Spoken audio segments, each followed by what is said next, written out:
Hi everyone, thank you for watching 8315. I'm Leticia Jacob and we are here at LILIFY in Monterey. We're meeting with SILACCI, one of the owners. Jesse, thanks so much for meeting with us today. How are you? I'm doing great, thank you. Good. How long have you guys been at this location? We just opened up in November, so we're coming up on our 1-year anniversary now. Okay. Because I moved here in 2005, and I lived right up the street on Hawthorne. Sure. And I used to drive by this building all the time to go to work. And I always thought it was the cutest building if someone would just take care of it. Yeah. And then one day I drove by and was like, whoa, it's totally redone.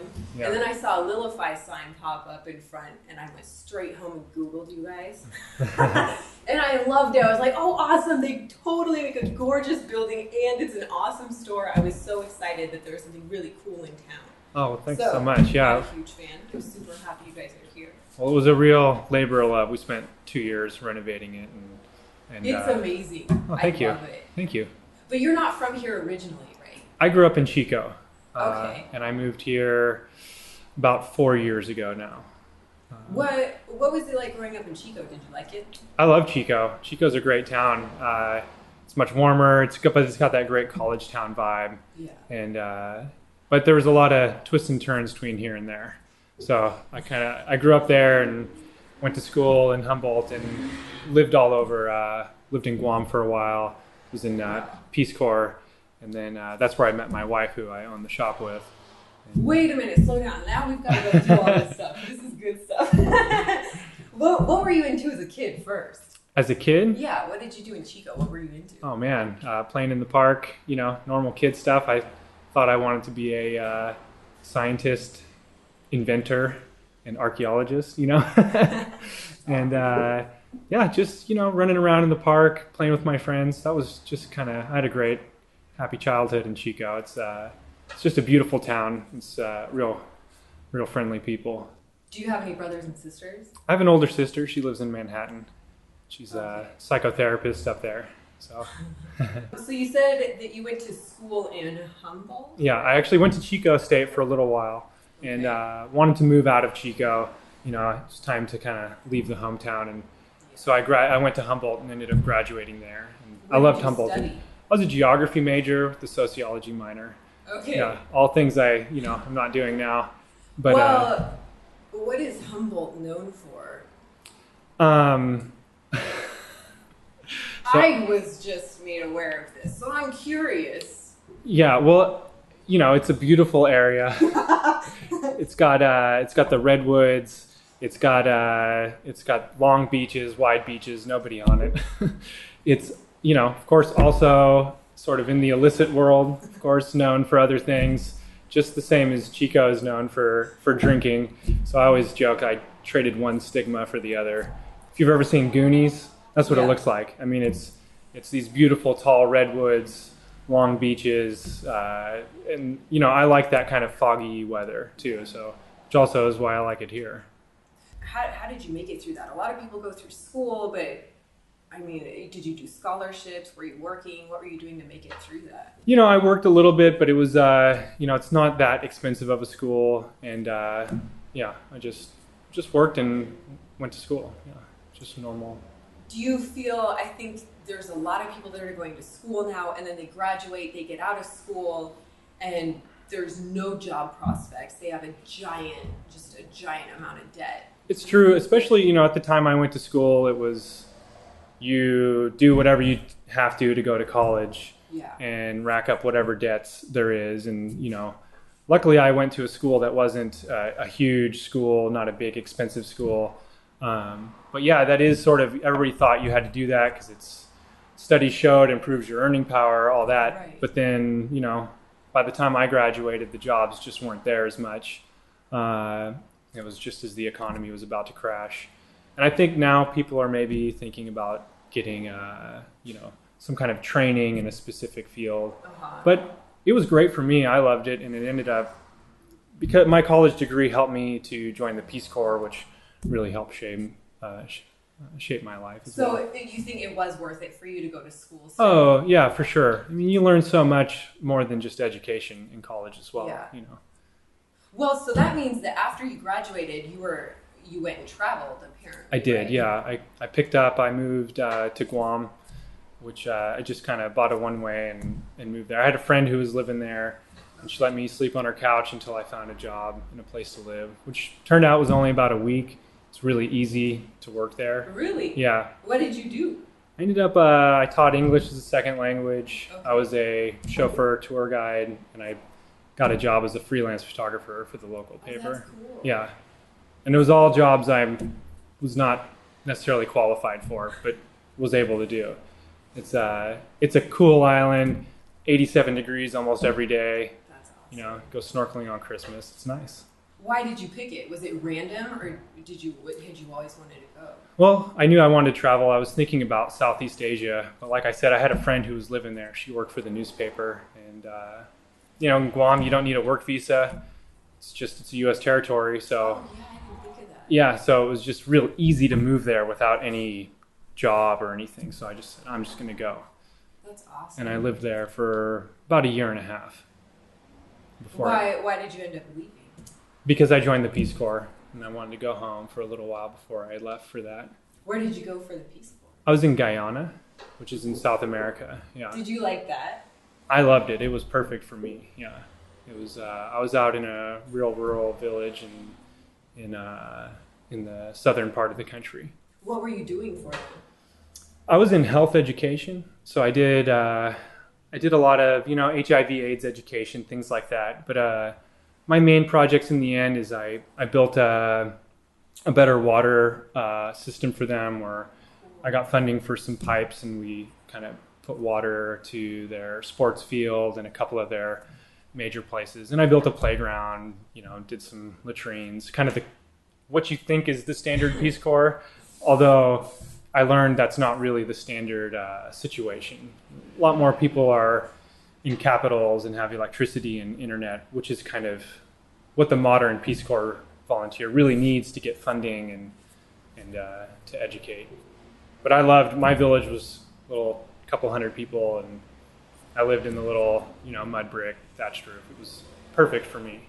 That is so funny. And that's where I met my wife too. So That's what I was wondering. I was like, how did you guys meet if you're going all over the world? And it sounds like she's been kind of everywhere too. She's been all over too. She lived in Japan 2 separate times. She lived in South Africa for a while, for a year. And and then she joined the Peace Corps, and we were in the same group. And we ended up initially being placed very close to each other. And so about a couple months in, we took a site visit to where we were going to be. And we happened to be, like I said, close to each other. So she rearranged the bus ride down there so that we could sit next to each other. Yeah. That's awesome. And that was about an 18-hour bus ride. And we just talked the whole time. So that was if you can talk to somebody for 18 hours, that's a good. Yeah, you're good to go. How long did you guys date before you ended up getting married? Well, we were that was at the beginning of Peace Corps, so that was 2 years. And then, I think we were home for maybe a year or so, maybe a year and a half before we got married. Okay. Yeah. Who proposed? I proposed to her, and we just ended up eloping in Santa Cruz at the court, which was perfect. Yeah. Yeah, that's awesome. Yeah.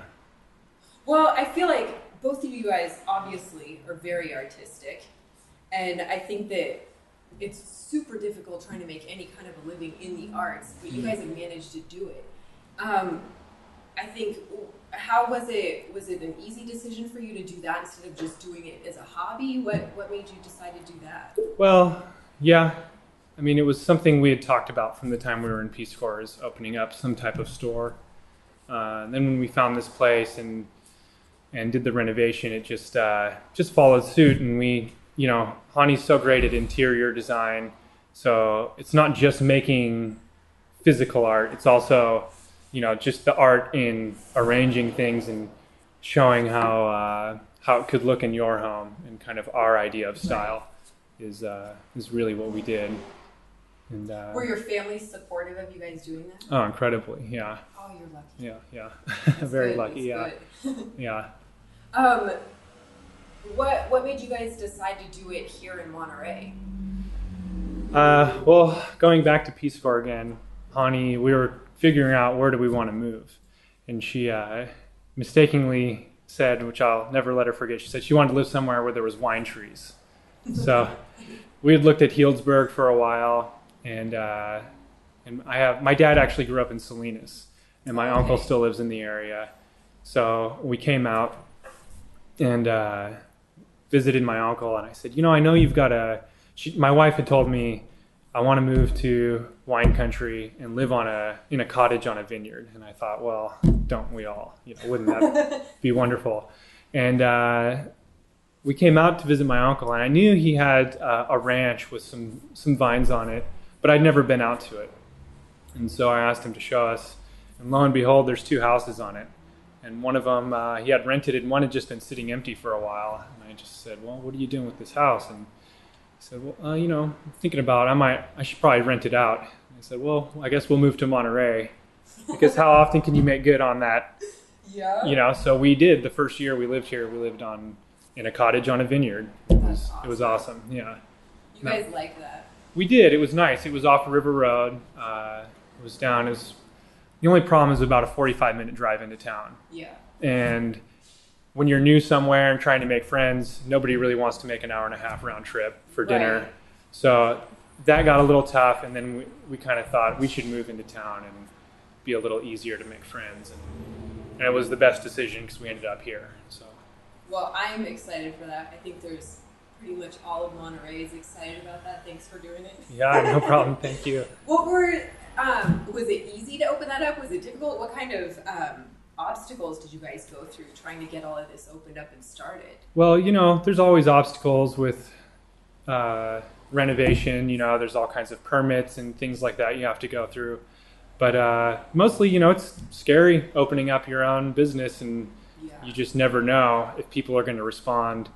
It's not like we're opening up a donut shop and there's no donuts on Lighthouse. Right. We're opening up kind of an esoteric thing where it's even almost a year in, we still have a difficult time with the elevator speech for it. It's because it's an art gallery.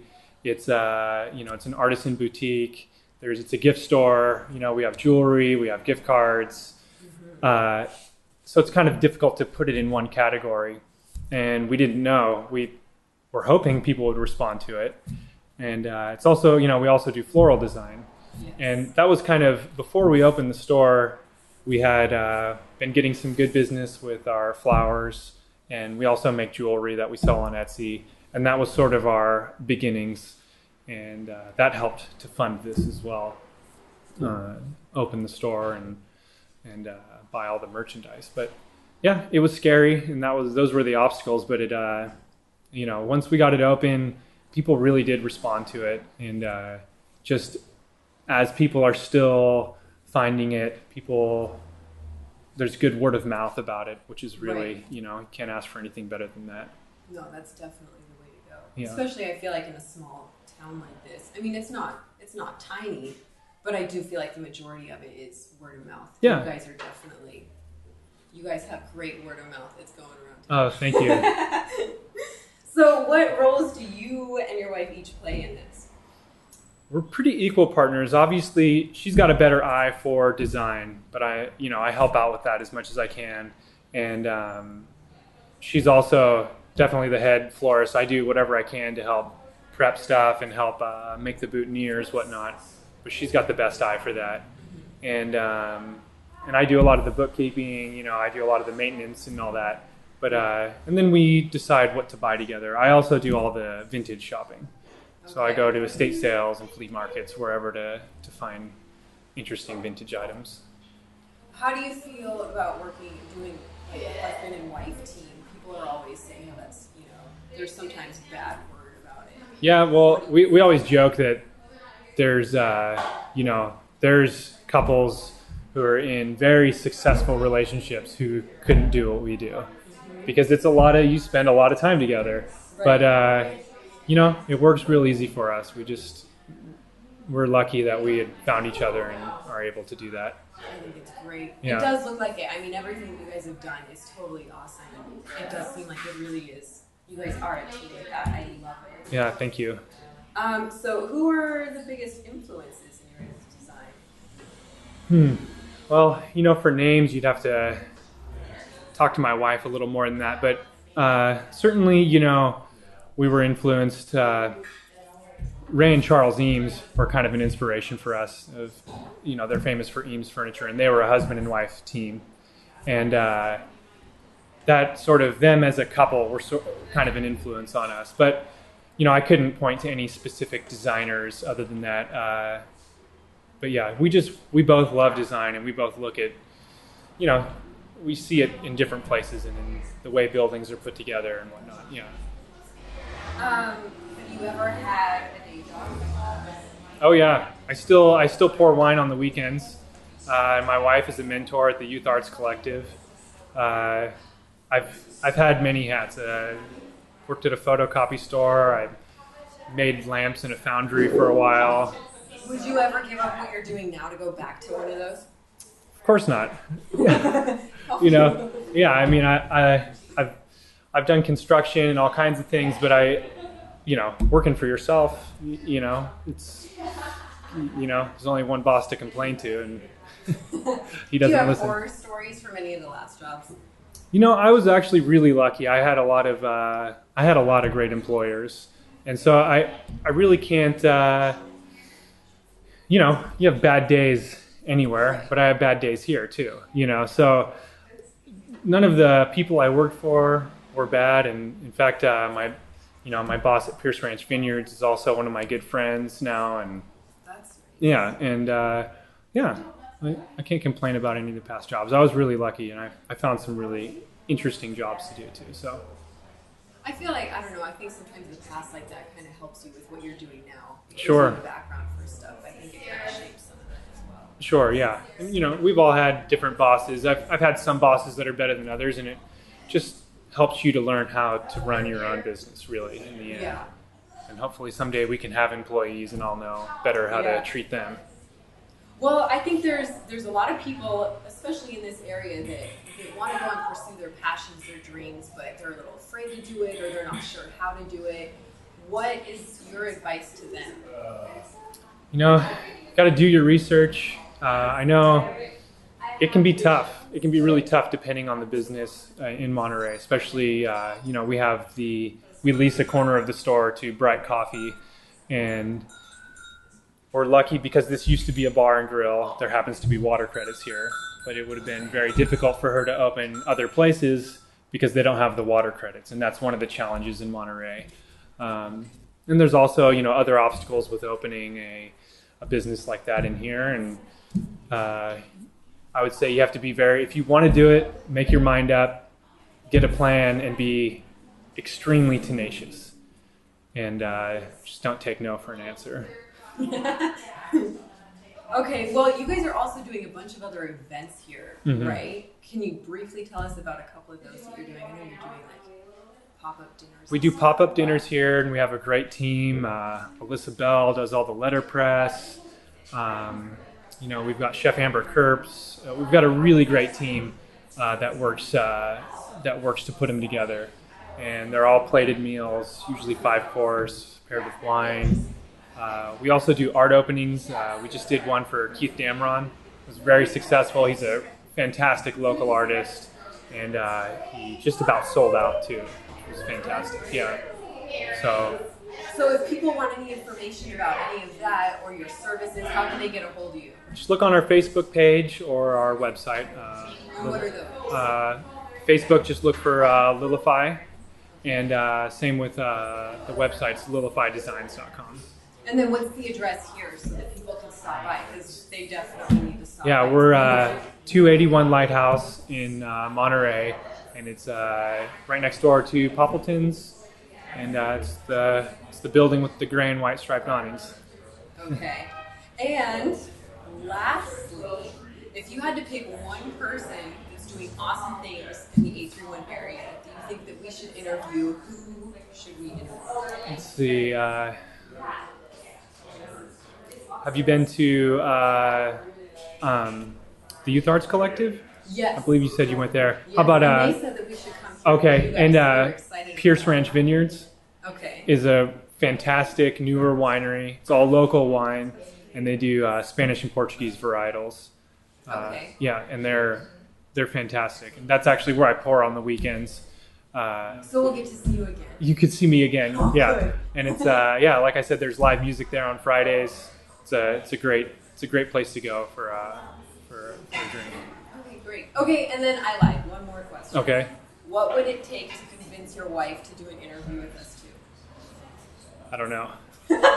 It's a tough one. Yeah, It's a tough one. I don't know. It's she's not. She might.